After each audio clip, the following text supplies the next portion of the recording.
सब सुनने वालों को मेरा सादर प्रणाम। आज मैं आपके सामने लेखिका मालती जोशी द्वारा लिखित कहानी साजिश प्रस्तुत कर रही हूँ। आशा है आपको कहानी बहुत पसंद आएगी। पूरे घर में एक तनाव सा व्याप्त है। कल पम्मी की फिर चिट्ठी आई है और जैसा कि हमेशा होता आया है, पूरा घर भीतर ही भीतर हिल उठा है। बाबूजी लगातार छत पर चहलकदमी कर रहे हैं। अम्मा रसोई में बैठकर आंसू बहा रही है। सोहन तो पढ़ाई का बहाना लेकर दोस्त के यहाँ निकल गया। खाने के वक्त भी उसने शक्ल नहीं दिखाई। निम्मी अलग मुंह फुलाए पढ़ने के कमरे में बैठी है और बच्चे बच्चे टुकुर टुकुर जिस तिस का मुंह ताक रहे हैं। सबसे ज्यादा परेशान है मोहन और शीला। संकोच के मारे बेचारे अपने से ही आंखें चुरा रहे हैं। दोनों ने जैसे अपने होठ सी लिए हैं। डरते हैं कहीं कोई ऐसी वैसी बात मुंह से ना निकल जाए जो बारूद के ढेर में चिंगारी का काम करे। वैसे ही दोनों हमेशा से कटघरे में खड़े हैं। घर में अच्छा बुरा जो होता है उन्हीं के सिर जाता है। पम्मी की जब भी चिट्ठी आती है, दोनों पति पत्नी अपराध बोध से ग्रस्त हो जाते हैं, क्योंकि उस चिट्ठी की पहली प्रतिक्रिया अम्मा पर होती है। वे बड़बड़ाना शुरू कर देती हैं। इनके लिए तो बहन भार हो गई थी ना, बस ठाव देखा ना ठिकाना, झोंक दी भट्टे में। अम्मा को तो कुछ ना कुछ कहते रहना है। उनकी इन्हीं बातों से तंग आकर वे लोग निम्मी के वक्त थोड़ा सुस्त हो गए हैं। तो अम्मा बाबूजी 100 बार सुना चुके थे। दो दो भाई हैं पर किस काम के, मजे से हाथ पर हाथ धरे बैठे हैं। कल को लड़की किसी का हाथ पकड़कर भाग जाएगी तब अकल ठिकाने आएगी इनकी। परेशान है मोहन शीला। किसी करवट उन्हें चैन नहीं है। और अब फिर पम्मी की चिट्ठी आई है। अब इस घर में मेरा निभा नहीं हो सकता। आप लोग मुझे आकर लिवा ले जाएं, नहीं तो मैं कुछ खाकर सो रहूंगी। पम्मी का यह नाटक पिछले 4 सालों से चल रहा है। 5 साल के वैवाहिक जीवन में मुश्किल से 1 साल शांति से गुजरा होगा। पता नहीं कब क्या हो जाता है और वह अपनी लड़की को गोद में उठाकर यहाँ चली आती है। शुरू शुरू में तो सब लोग उसे हाथों हाथ लेते। सबको उससे सहानुभूति भी थी। बाबूजी खुद जाकर 2-4 बार समधी जी से बेटी के किए अनकिए अपराधों की माफी मांग आए। 2-4 बार दामाद को घर बुलाकर समझाया बुझाया भी गया, पर हर बार कोई क्या करे। अब तो खींच से होने लगी है। पम्मी जब भी आती है, घर का बना बनाया रूटीन तहस नहस हो जाता है। बजट की धज्जियां उड़ जाती हैं। शीला तो उन दिनों अपने सारे अरमानों की भावनाओं की गठरी बनाकर मन के एक कोने में पटक देती, क्योंकि और सब लोग तो अपने अपने काम से बाहर निकल जाते हैं। पम्मी की दर्द भरी दास्तान और अम्मा के ताने उसी के हिस्से में आते हैं। यह तो वह किसी तरह सह जाती है, पर जब उसके फूल से बच्चे उपेक्षा का शिकार होने लगते हैं तो उसका खून खौल जाता है। उनके कपड़े खिलौने यहाँ तक कि दूध में भी पम्मी की मुनमुन का हिस्सा निकालना पड़ता है। दिन भर दादी की डांट पड़ती है सो अलग। दुखियारी बेटी के लिए अम्मा उन दिनों कुछ ज्यादा ही तरल हो जाती है। आए दिन घर में पूरी पकवान बनने लगते हैं। अम्मा रोज पम्मी को लेकर रिश्तेदारों के यहाँ निकल जाती हैं और रिक्शे तांगे में ढेर सा रुपया फूंक डालती हैं। पम्मी का मन बहलाने के लिए निम्मी को ठेल ठाल कर उसके साथ सिनेमा या पार्क में भेज देती हैं। इन सब कार्यक्रमों के लिए शीला को ही पैसे देने पड़ते हैं और वह भी खुशी खुशी, नहीं तो अम्मा का पारा चढ़ जाता है। बजट के गड़बड़ाते ही सारी व्यवस्था चरमराने लगती है। हर कोई एक दूसरे पर खींच उतारने लगता है। एक आरोपों प्रत्यारोपों का एक दर्दनाक सिलसिला शुरू हो जाता है। घर जैसे नर्क बन जाता है। तब उबकर पम्मी कहती है, यही सब सहना था तो मैं अपने घर में क्या बुरी थी। सारा घर जैसे सांस रोके इसी क्षण की प्रतीक्षा में जीता है। बाबूजी फौरन उसकी बात को उठा लेते हैं और तैयारी का आदेश जारी करते हैं।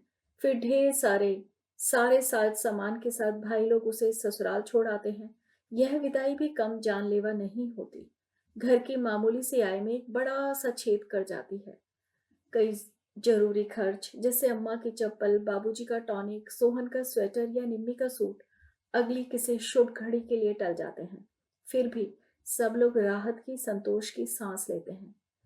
पर खर्च की यह गहरी खाई ठीक से पट भी नहीं पाती कि पम्मी का खत फिर आ जाता है। 2 दिन तक लगातार तनाव झेलने के बाद शीला से नहीं रहा गया। पति से बोली, देखो, तुम तो दिन भर बाहर रहते हो, इनकी नजरें झेलनी पड़ती हैं मुझे। मुझे ऐसे देखते हैं जैसे मैं कोई हत्यारिन हूं।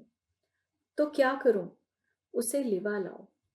इसका मतलब क्या होता है जानती हो ना? जानती हूँ, पर उपाय ही क्या है? कल को कुछ हो गया तो जिंदगी भर सबके ताने उल्हाने सुनने पड़ेंगे। सुबह दफ्तर जाते हुए मोहन ने सबको सुनाते हुए सोहन से कहा, ये 200 रुपये रखो और दोपहर की गाड़ी से निकल जाओ। कहाँ? जयपुर। पम्मी को लिवा लाओ, फिर यहाँ जैसा होगा भुगत लेंगे। अम्मा का चेहरा एकदम खिल उठा। वे बड़ी आशा से सोहन को देखती रही, पर वह पत्थर की मूर्ति की तरह निश्चल खड़ा रहा। रूपों को उसने छुआ भी नहीं। आखिर मोहन को ही पूछना पड़ा, क्या सोच रहे हो? भैया, दीदी का आना क्या 2 महीने के लिए टल नहीं सकता? क्यों? क्यों क्या? जानते तो हो यह मार्च का महीना है। आपको अपने टीनू मीनू की चिंता न सही, मेरा और निम्मी का तो ख्याल करिए। दोनों की परीक्षाएं सिर पर हैं। इस समय तो कोई भी मेहमान अखरता है। दीदी तो फिर आप जानते ही हैं, आते ही सारा वातावरण गंदला करके रख देती हैं। घर में पाँव देने की इच्छा नहीं होती, पढ़ाई क्या खाक होगी। आप तो खुशकिस्मत है छोटे भैया, निम्मी ने सुर मिलाया। घर में पाँव देने की इच्छा ना हो तो दोस्त के घर जाकर पढ़ सकते हैं। हम क्या करें? दीदी आती है तो कितना काम फैल जाता है। वे तो किसी काम में हाथ नहीं लगाती, बस दिन भर बैठी बिसूरती रहती हैं। अपनी बिटिया तक को उनसे संभलती नहीं, उसे भी हम पर थोप देती हैं। अम्मा एकदम हैरान थी। तुम दोनों को अभी सगी बहन भी जहर लग रही है। वाह रे कलजुग। मगर शीला खुश थी। अच्छा हुआ कि अम्मा जी जान तो गई कि पम्मी का आगमन सारे घर के लिए कितना अनचाहा अध्याय है। सबसे ज्यादा खुशी तो इस बात की थी कि जो कुछ कहा सोहन ने कहा, निम्मी ने कहा, मोहन और शीला के सिर पर कोई बुराई नहीं आई। उसके बाद वह प्रसंग एक तरह से समाप्त ही हो गया था। बाबूजी ने पम्मी को लिख दिया कि बच्चों की परीक्षा के बाद वे खुद आकर उसे लिवा ले जाएंगे। इसी आशय का एक अनुरोध पत्र उन्होंने समधी जी को भी लिख दिया। मोहन से कह दिया था कि एक आधा पत्र बहनोई को भी लिख दे। हम उम्र हैं दोनों, 2 बातें वह प्यार से समझा देंगे। लेकिन इस बार पम्मी ने किसी का इंतजार नहीं किया। वे छुटकारे की सांस ठीक से ले भी ना पाए थे कि वह रोती झीकती आ पहुंची। उसे देखते ही सबके चेहरे फक पड़ गए।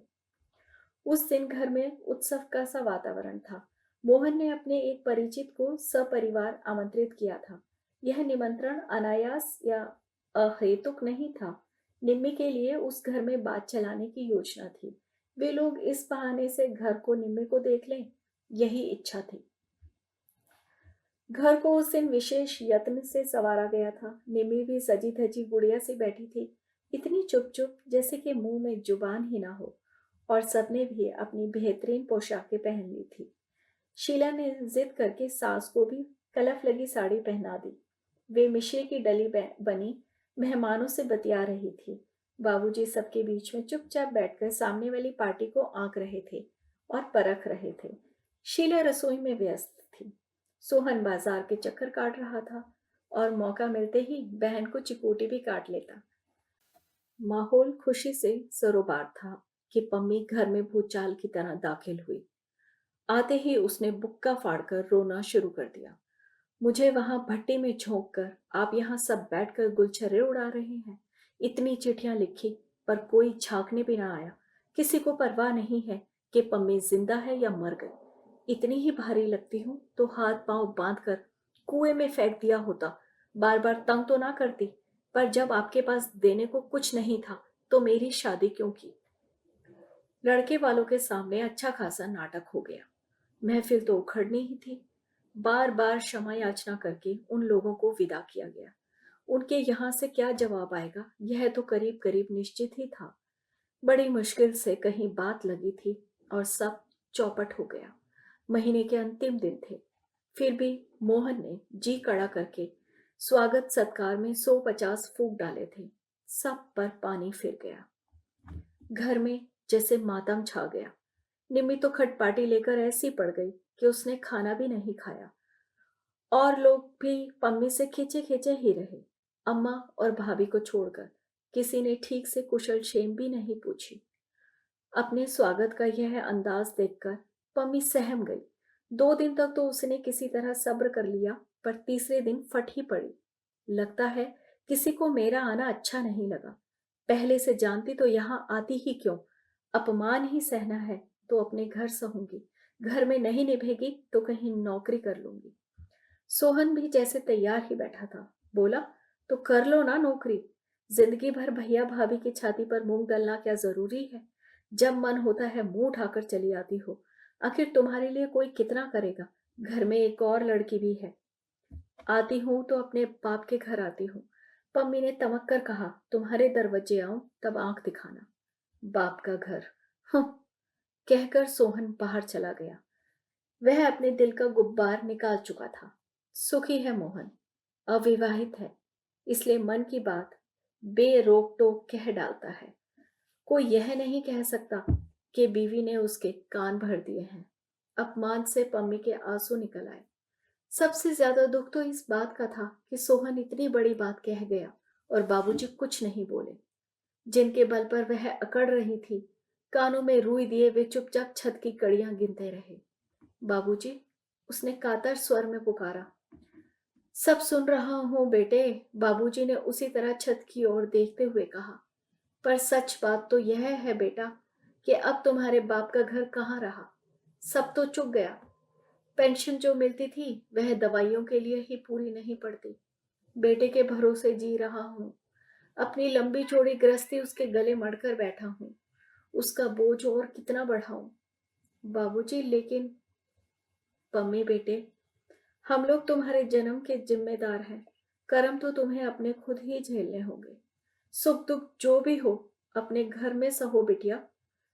कल को तुम यहाँ आकर बैठ जाओगी तो बताओ निम्मी को कौन अपने घर की बहू बनाएगा। पम्मी के सारे सवाल चुक चुके थे और शायद उत्तर भी। 3-4 दिन बाद पम्मी को सोहन के साथ गाड़ी में बिठाकर लौटे तो बाबूजी को ऐसा लगा जैसे बेटी को अंतिम विदा दे आए हों। अगर कल को कुछ हो गया, पम्मी के ससुराल वालों ने यदि सचमुच कोई षड्यंत्र रच डाला, तो वे भी उससे बरी नहीं हैं। इस साजिश में वे भी बराबर के हिस्सेदार हैं।